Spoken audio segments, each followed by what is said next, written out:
Contenta hoy de poder presentar frente a todos ustedes mi caso clínico final. Soy la alumna Gabriela Ballina y mi tutora a lo largo de esta tesis fue Carolina Lemos. Datos de la paciente. Esta es una paciente de género femenino de 31 años de edad, su ocupación es perceptora. Con respecto al estado civil, ella es casada con un hijo de 8 meses y como dato relevante tenemos que tener en cuenta que ella es una paciente hipotiroidea medicada. Concurre a la consulta por fuertes dolores de cabeza que se repiten en la semana con mucha frecuencia. Al analizar sus dolores de cabeza utilizamos un método que se llama Alicia, el cual nos permite entender la aparición de sus dolores de cabeza, dónde se localizaron, la intensidad de los mismos, características, entender si se irradia o no, qué factores agravan o atenúan dichos dolores de cabeza y si está acompañado o no de otros síntomas. Vemos que apareció hace varios años, la paciente nos refiere que fueron hace 3 o 4 años que comenzaron estos dolores de cabeza, ahora son mucho más intensos y frecuentes. Vemos que se han intensificado en los últimos 2 meses. Actualmente suele tener dolores de cabeza entre 2 a 3 veces por semana. Con respecto a la localización, vemos que son en la zona frontal y a veces en la zona ocular. Esto nos hace pensar en el meridiano de estómago y vesícula biliar. Si vemos la intensidad, vemos que es un dolor muy intenso, de 10 sobre 10. Y las características que nos refiere la paciente con respecto a este dolor nos hace pensar en un dolor donde le aprietan la cabeza, un dolor con puntadas, muy intenso, de tipo palpitante, como también de tipo pulsátil. Vemos que empeora cuando existe mayor irritabilidad por parte de la paciente. Vemos además que a veces irradia hacia el ojo. Esto nos hace pensar en el meridiano de vesícula biliar y vejiga. Vemos también que agrava con el estrés, las emociones y también mucho trabajo en la computadora. Es atenuado en este caso por estiramientos de medicación y en este caso es acompañado por náuseas, vómitos, fotofobia y ganas de ir al baño. Diagnóstico occidental. Vemos que ella concurrió a varias guardias inicialmente, luego ve un neurólogo y también hizo fisioterapia anteriormente. Fue diagnosticada bajo la entidad de migraña. Vemos que no logra grandes resultados con el tratamiento occidental. Datos importantes. Antes de profundizar sobre este caso, nos pareció importante aprender sobre ciertos conceptos fundamentales sobre los dolores de cabeza para luego ir de lleno a conocer cómo son tratados los dolores de cabeza desde la medicina tradicional china.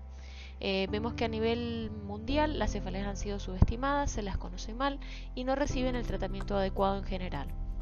Si hablamos de cefaleas, debemos pensar en dolores o molestias que se localizan en cualquier parte de la cabeza, en los diferentes tejidos de la cavidad craneana, en las estructuras que lo unen a la base del cráneo, los músculos y vasos sanguíneos que rodean el cuero cabelludo, cara y cuello. Vemos que la importancia de este síntoma radica en que en algunas ocasiones puede representar una patología de base seria.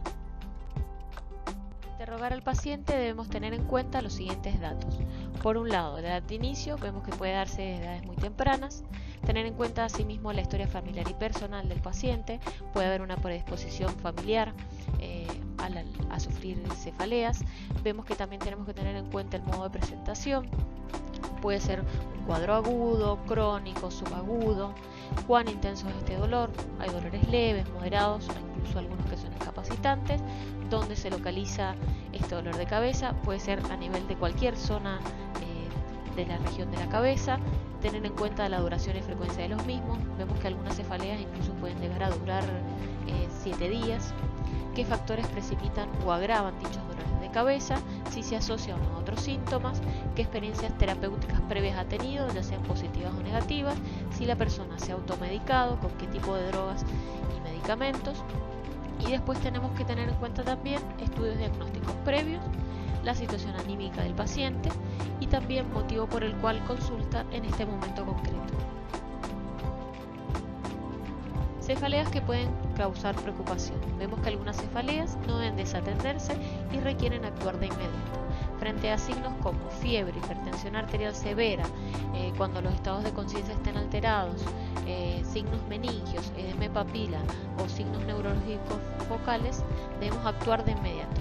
Vemos que la aparición brusca de una cefalea intensa, si estas empeoran de manera progresiva o si se asocian también al ejercicio, frente a la tos o cualquier tipo de esfuerzo, debemos también actuar de inmediato. Otro dato a tener en cuenta es si interrumpe el sueño y si existe también la predominancia de que estos son de tipo nocturnos. Puede asociarse en este caso a síntomas como somnolencia, confusión, falta de equilibrio, mialgia y trastornos visuales. Y otro dato relevante o a tener en cuenta es que si estas aparecen después de los 50 años con los otros síntomas ya mencionados, debemos estar alertados y actuar obviamente de inmediato. Al hablar sobre cefaleas tensionales versus migrañas, es interesante compararlas. Vemos que las cefaleas tensionales son de tipo bilateral, el carácter del dolor es de tipo vincha, es un dolor de tipo opresivo en banda, la intensidad del dolor es leve a moderada.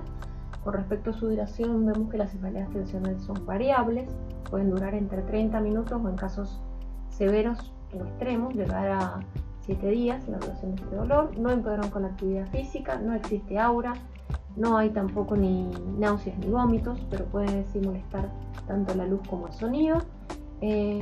También puede relacionarse a eventos de tipo estresante y mejorar con analgésicos. Si pensamos en migrañas, tenemos que pensar en una localización de tipo unilateral. Ya es un dolor más severo o moderado, es un dolor más importante al compararlo. Después, en general, con respecto al tiempo, dura más de 2 horas y menos de 72 horas con respecto a la duración de las mismas. Vemos que empeora con la actividad física o hace que el individuo abandone la actividad física. Puede haber aura como no. Cuando existe aura, la persona percibe destellos, sensaciones de hormigueo, dificultad para articular las palabras, ve como luces centellantes, destellos, puntitos brillantes, observa que su visión es borrosa, ¿sí? Antes que se desencadene el evento migrañoso. Vemos que dentro de los síntomas asociados pueden haber náuseas y vómitos, molestar en este caso la luz y el sonido, y puede verse desencadenado por alteraciones en el sueño frente a ciertos alimentos, o también está relacionado a la menstruación en el caso de las migrañas. Vemos que necesita de reposo y evitar estímulos luminosos y sonoros para la mejora de las migrañas. Signos y síntomas observados en mi paciente. Con respecto a la temperatura, vemos que ella manifiesta que la temperatura de su cuerpo es normal, no padece de escalofríos ni tampoco de abscesos de calor o frío, como tampoco ninguna de las regiones de su cuerpo siente que estén con más frío o calor. Vemos que prefiere bebidas heladas, siente la boca y garganta seca. Con respecto al sudor, vemos que ella transpira de la nada, lo hace durante el día, a nivel de la zona de la cara, y esto comienza luego de dar de mamar.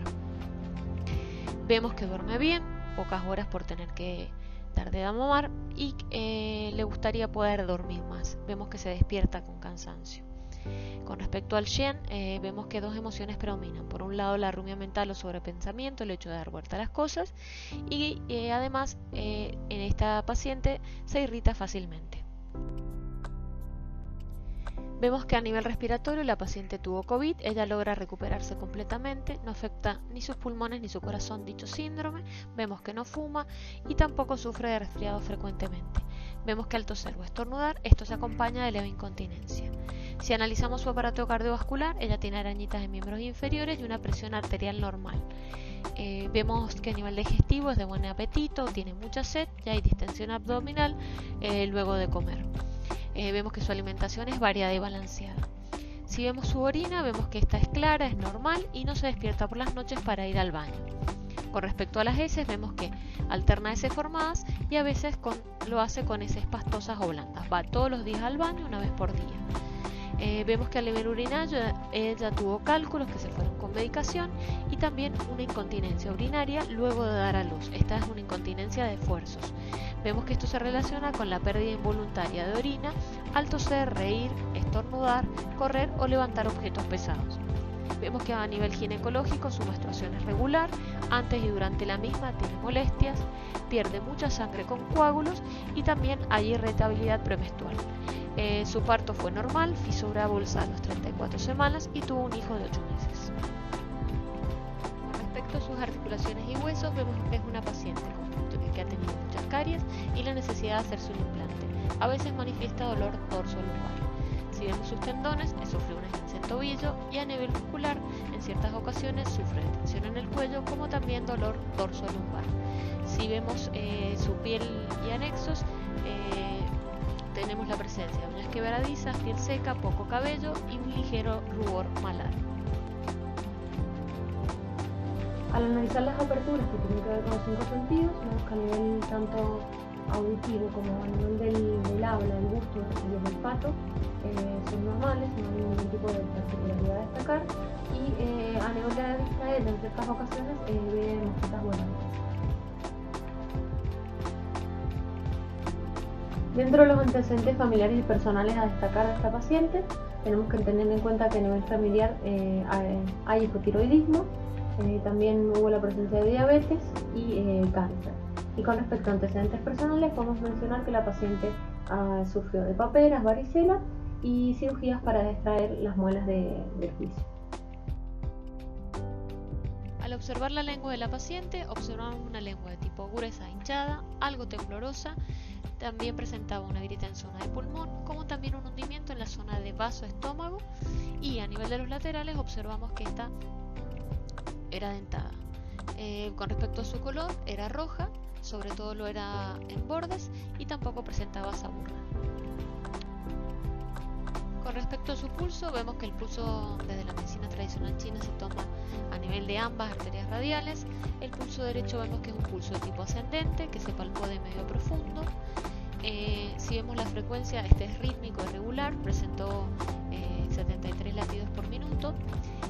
Vemos que tanto la tensión en pared como el diámetro estaban aumentados, la fuerza del mismo también estaba aumentada y era una oclusión de tipo difícil. Si analizamos la forma de onda, vemos que se la puede clasificar como resbalosa. Si vemos el pulso izquierdo, este también es ascendente, se palpó de medio a profundo, tiene una frecuencia rítmica y es regular, presentando 73 latidos por minuto, y vemos que la tensión en pared está aumentada, en este caso el diámetro disminuido, y la fuerza también estaba aumentada. Vemos que la oclusión en ambos pulsos es difícil. Vemos que la forma de onda, al analizar el pulso izquierdo, es de tipo de cuerda. Al analizar las causas probables, vemos por un lado los factores internos. Estos tienen que ver con las emociones. Vemos que hay un mal manejo de ellas. Recordemos que esta es una paciente con rumbo mental o sobrepensamiento y que también se irrita fácilmente. Si vemos los factores externos, por un lado debemos mencionar el trabajo excesivo, el poco descanso y también el hecho, obviamente, que ya hace muy poquito tuvo su bebé. Recordemos que hace 8 meses que es de mamá, y bueno, el hecho de dar de mamar y la alta demanda por parte del niño hace obviamente que este factor influya en la salud de nuestro paciente. Al hablar sobre los 5 elementos que tienen que ver con 5 elementos que se encuentran a nivel de la naturaleza y que también podemos encontrar en nuestro cuerpo, vemos que la madera sobrecontrola la tierra, vemos que el fuego está en exceso, la tierra en deficiencia, el metal también está en deficiencia, como también el agua, y en este caso en exceso la madera. Al hablar sobre los factores patógenos que afectan a mi paciente, vemos que son de tipo interno y ella es afectada por el viento, por el calor y la humedad. Los órganos afectados en este caso son de naturaleza yin y debemos mencionar al pulmón, al vaso, al riñón y al hígado. Al observar las sustancias fundamentales, vemos que existe deficiencia de Qi, como también estancamiento del mismo, hay deficiencia en Xue y en este caso los fluidos orgánicos no están afectados. Si hablamos del Bagan con sus 8 principios, vemos que es un síndrome de tipo interior, donde predomina el calor, los excesos y también las características de tipo Yang. Vamos a los síntomas. Vemos en este caso que la paciente presentó estancamiento de Qi de hígado con un levantamiento de Yang de hígado, hay deficiencia tanto de Yang como de Yin de riñón, hay deficiencia también de Qi de vaso, deficiencia de sangre Xue y también deficiencia de Qi y Yin de pulmón. Se trabaja a lo largo de 10 sesiones. Dentro de los principios de tratamiento que se incluyen en las 10 sesiones, se trabajó tanto con la la raíz sobre como la manifestación y también lo agudo y crónico. El espíritu de tratamiento incluye tonificar deficiencias y eliminar excesos o estancamiento.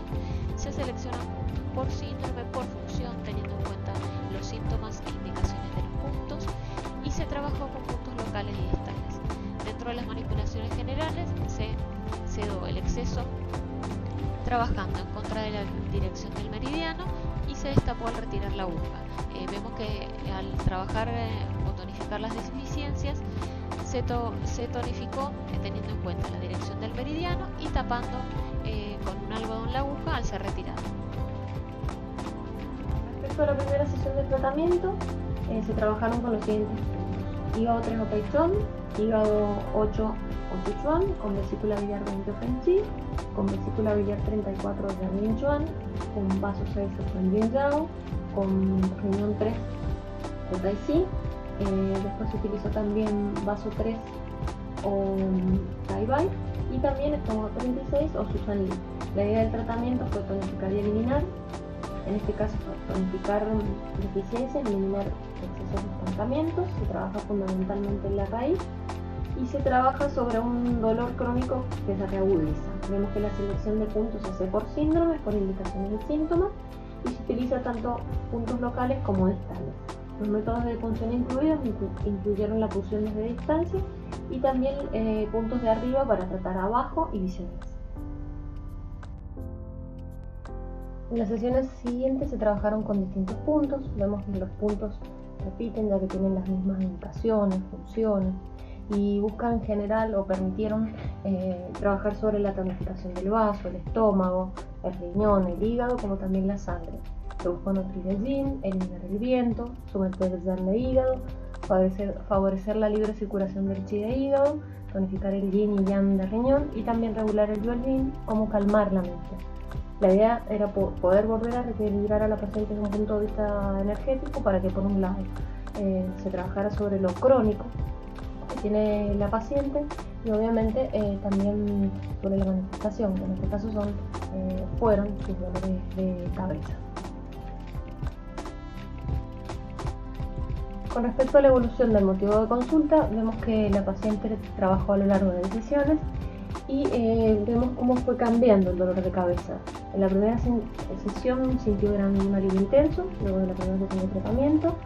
Vemos que este alivio intenso duró 4 días y recién al quinto día tuvo un dolor de cabeza muy intenso. En este caso, disminuye la frecuencia de los dolores de cabeza. La paciente refería a dolores de cabeza a veces entre 2 a 3 veces por semana y muy intensos. En la segunda sesión, a lo largo de la semana tuvo solamente 2 días de dolor de cabeza, los cuales fueron menos intensos y se acompañaron de mareos leves. Con respecto a la tercera sesión, en esta sesión ella concurre con mucho dolor, estaba mareada, le molestaba la luz, estaba con náuseas y disminuye el dolor cuando es tratada. A lo largo de la semana vemos que ha tuvo 2 días de dolor de cabeza menos intensos. En la sesión cuarta pasó ya 6 días en dolor de cabeza y un solo día en la semana tuvo un dolor de cabeza leve, que no estuvo acompañado ni de mareos, ni de fotofobia, ni tampoco náusea. Al ver la evolución del motivo de consulta en la sesión quinta, vemos que ella, luego de ser tratada, siente gran alivio. Vemos en este caso que los dolores de cabeza pasan a ser una vez por semana, son menos intensos y sin mareos. En la sesión sexta, séptima y octava, en general, estos dolores de cabeza ya son una vez por semana, ha disminuido la intensidad de los mismos como también su frecuencia, y vemos también que son dolores de cabeza de tipo leve, sin mareos, sin fotofobia y tampoco náuseas. Ya en la sesión novena y décima, la paciente concurre sin haber sufrido ningún tipo de dolor de cabeza. Esto se ve a lo largo de 2 semanas. Y también ella refiere estar con más energía y sentirse de mejor humor. Vemos que ella ha mejorado en el manejo de sus emociones. Después, charlando con ella en la actualidad, la paciente me comenta que ha dejado de sufrir migrañas y de que de manera esporádica sufre algún que otro dolor de cabeza de tipo tensional. Conclusiones. La medicina tradicional china es un sistema médico natural y holístico que se originó en la antigua China hace ya miles de años y hoy se practica en todo el mundo. es sin duda una herramienta fundamental para complementar con la medicina occidental. Esta vemos que es holística y natural porque estimula los propios mecanismos de curación del cuerpo y tiene en cuenta todos los aspectos de vida del paciente, en lugar de pensar solo en varios síntomas o síntomas que son obvios. Vemos que los practicantes de medicina tradicional china ven el cuerpo como una red compleja de partes interconectadas, parte de un concepto más grande conocido como chi o energía, en lugar de pensar en sistemas u órganos separados. Asimismo vemos que utilizan medicinas herbales, prácticas de la mente y del cuerpo, como el tai chi, la acupuntura, terapia de masajes y nutrición, para poder ayudar al paciente en todo tipo de dolores, incluyendo dolor crónico, fatiga, dolores de cabeza, infertilidad y desequilibrios hormonales. Vemos dentro de las ventajas que tiene la medicina tradicional china, es un mayor compromiso por parte del paciente, ya que rápidamente entra a notar cambios, mejorías, reduce los niveles de estrés, se maneja el dolor de una manera natural, mejora el sueño, la inmunidad es más fuerte y asimismo tenemos menor necesidad de medicamentos. Y después me pareció importante destacar que la Organización Mundial de la Salud ya a partir de 1979 reconocía la eficacia y la seguridad de la acupuntura. Esta es una disciplina médica que se trabaja y es reconocida en numerosos países y ha publicado en el 2004 cómo es efectiva y eficiente para tratar diferentes enfermedades, fomentando un uso adecuado de este tipo de medicina y que se tengan instrumentos para poder acceder a tratamientos adecuados, seguros y eficaces. Agradecimientos al doctor Luis Adrián Lielmi, a Luz Rux, a la doctora Laura Villegas, los tres sin duda excelentes docentes y profesionales, a la promoción Santiago que me acompañó allá cuando arranqué mis estudios en el 2012, a todas las personas que me han permitido conocer la Escuela de Medicina Tradicional China, a mis tutoras, que en este caso fue Carolina Lemos y también Claudia Tubinel a lo largo de la carrera, ellas me ayudaron un montón. Mencionar a Norma Andrade, que ella es mi compañerita y me acompañó en esta última etapa de aprendizaje, y también a mencionar a mi familia que siempre estuvo, está y ha ayudado a mi desarrollo personal, profesional y estudiantil. A todos ellos un especial agradecimiento.